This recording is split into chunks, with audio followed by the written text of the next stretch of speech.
In the Vision of Youth Ministry, the first area we're going to cover is looking at the history and development of Catholic youth ministry in the United States. Now, I think one reason why they chose me to do this section is because they feel that I'm the oldest who've been around long. In fact, one person thinks that I was Moses' youth minister, Brian Horitzi. But let's see, I wonder if I can imagine what that would have been like. Moses, how many times have I told you? Quit changing that stick into a snake and scaring the girls. Now get back in line, and I still need your permission and liability form. Yes, I know your adopted father is Pharaoh, but I still need that permission and liability. Wow, that was scary. The first area, though, that I want to talk about today, besides being there for Moses, is to look at what the 5 major developments were within youth ministry forming in the United States. And the first one you may be very familiar with, and that is the Confraternity of Christian Doctrine, or as you know, CCD. Now, CCD actually is not anything new. Confraternity actually comes from the word brotherhood or companion in French. And so early on, these people were brotherhoods or companions with youth and adults on the journey to learning about the faith.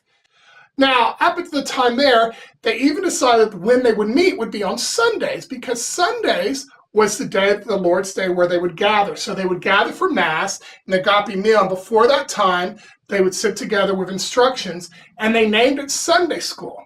So for all Sundays and holy days, they would meet for this set of instructions. And guess what? This may come as a shocker to you, but it was all year long. It wasn't just for a certain school period. It went on constantly. So this was the time that instruction took place, and CCD began that. Now, it wasn't until Pope Pius V that he decided that there needed to be kind of a more set standard of rules and procedures and instructions. Let's say an early curriculum of what needed to be followed. And he had some great advisors on this, some saintly advisors, in fact. So we look at saints like St. Charles Borromeo and St. Robert Bellarmine. They helped in putting together this new form of the catechism and how it could be instructed for the people that were learning about their faith. Now, in our own country, we really didn't see the whole aspect of CCD until after 1905, and there's a reason for that. First of all, from 1875 to 1905, we had a mass migration of immigrants coming into the United States. Up until that point, the Catholic population was kind of small, and a lot of the young people were educated through Catholic schools or through their parents. But when we see the rise of immigrants coming into the country and going into the cities and into the rural areas, there needed to be some kind of form of education for the young people to learn about their faith. So CCD began to grow. But in 1930, our country suffered from the Great Depression. And during the Great Depression, jobs that were once held by teens were now held by men that needed jobs to help support their family. So as a result, you had a lot of teens with a lot of time on their hands. Pool halls began to develop, and so our young people began to migrate to these pool halls. The problem was that as through pool halls, other vices became an effect, from smoking to drinking to gambling to people losing the sense of good values. And so at the time, there was an auxiliary bishop named Bishop Schill. His job was a prison chaplain. And during his time as that ministry, he discovered that when he gave the prisoners some kind of sports to take part in, it really helped them in realizing where they were and helped them on their road to their own road to redemption, to understanding, and to help make prison life a little bit easier for them. And so he thought, well, that would work in prisons. Why don't I try it here with the young people that are gathered around? And so he decided that he was going to start an athletic program, and it was going to be parish-based, not for the diocese, but he was going to get many parishes involved. He talked to the priest and got them set. And he said, we need to organize some kind of sports program. And the first sports program that came to mind, it was boxing, man! Boxing! Yo, Adrian! I could have been a contender! Look at these guns! Yes, boxing. Can you imagine? You think you have a problem with risk management now ordering inflatables? What would it be like if you had to go to them and say, hey, we're doing a boxing tournament this Saturday. Woohoo! In some cases, some groups actually had boxing gloves, but you only needed 2 sets. In other groups, they didn't even have the boxing gloves. They would literally wrap their hands in fabric, okay? Helmets, you didn't need helmets. You just taught them the discipline of it, and that was so good about it. It gave these young men not only a place to get off the street, but it taught them good leadership values, it taught them sportsmanship, it taught them honor, and more than that, it gave them an idea about to take that time to use the gifts that God has given them and to focus those gifts. And along with that, the priest could also take some time to instruct, to provide prayer, support, and vocations.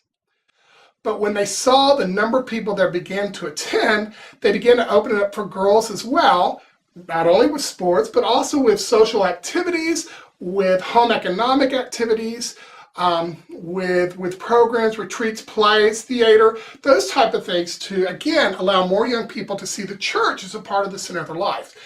Now, what was really unique about CYOs is, first of all, it was modeled after the YMCA, but, and this is what I love so much, and this is what brought the bishop to national status, is because he decided that, unlike at the time the YMCA, he would not discriminate for race, for gender, or for religion. And because of that fact, the purpose again expanded with evangelization and also, which I think is so important in this world, to build that tight sense of community for peer-to-peer ministry and to let them realize that all of us were in this together during this hard time of the Depression.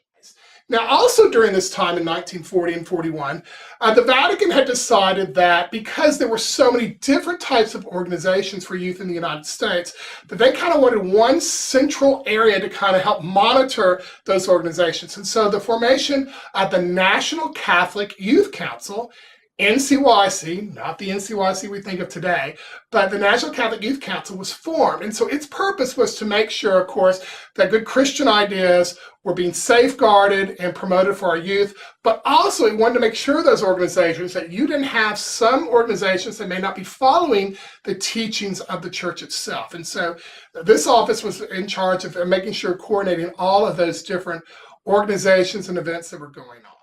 They decided that since CYO is the emphasis, that they would change the name from the National Catholic Youth Council to the National CYO. So as that began, they decided to have their very first convention in 1951 in Cincinnati, where young people came from all over the United States to participate in that. CYO had basically also expanded into two main categories. So the sports program became one thing, then the other program became the emphasis on looking at service opportunities, leadership opportunities, as well as combining CCD, the Instructions of Faith, with other forms of service retreats that began to take place during this time. So you can see it started from a grassroots approach of going forward, and that young people were always very much involved in this ministry of what was happening there. In fact, some of our predominant priests within the Archdiocese now themselves were actually officers of the Archdiocese CYO boards of their day.